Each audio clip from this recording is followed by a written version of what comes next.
This is 25 pounds of sweet potatoes, and today I'll be showing you how to prepare some unique recipes, how to preserve for the future.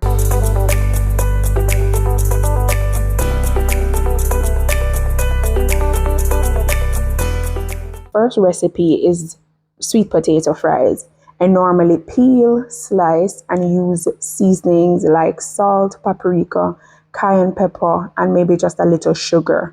You can put this in your freezer as well for maybe a year. I've never tried it longer, but I'm sure it could last longer.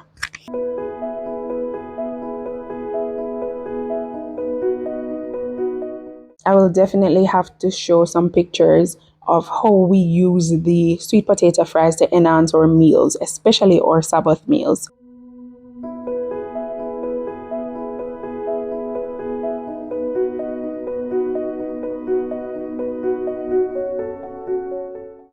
So I started to grate off some of the sweet potatoes. I had no idea what I was going to do. So what came to mind was that I could make some sweet potato flour.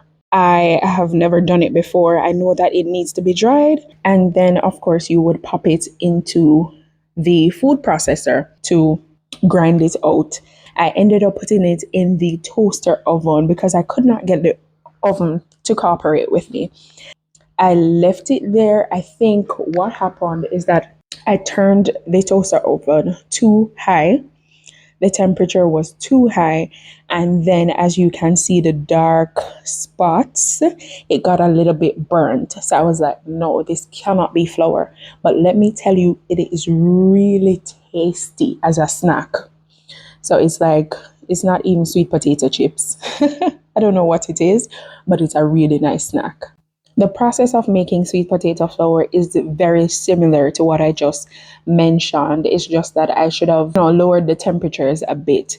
This came to mind and I said, why not make some waffles, sweet potato waffles, because I had a lot of grated potatoes and I didn't want to do any more flour. So I was going to make waffles. I don't know where that idea came from. And I have a lot of spinach. So I thought about using spinach. So here I am doing another recipe that I have no idea about, which I'm not surprised because once I'm in the kitchen, I'm going to wing it. Is that impulsive? I have no idea. Cooking for me is therapy. And I just go with the flow. I go with the motions. I invent. So I have the grated sweet potatoes, cut the spinach, I put it in there, some seasoning, I think some salt, some paprika, some basil. That's what I did. And then I turned on the waffle maker, of course, and I did my thing. I didn't even taste the butter. We're just going with the flow because we're chefs.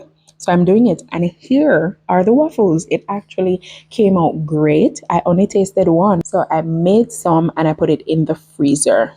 I kid you not. This other recipe just came out of nowhere.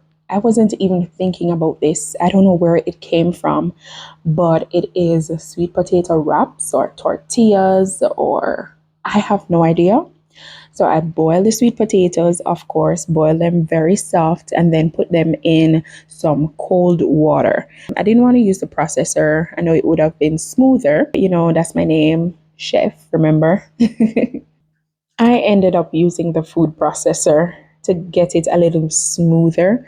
So I added some salt, some flour to the sweet potato paste, and then I roll it, do the whole works, and this is it. Yes, the place is a mess. I'm very messy in the kitchen, which is why I prefer to be in here alone. So yes, this is the roti. I had a lot of peels, which I am going to save for my compost bin. Thank you so much for tuning in. I hope you really liked this video, and don't forget to share, like, and subscribe. We are living in a time where we cannot afford to waste anything. So if we find ourselves with excess, we can share some with others and also preserve.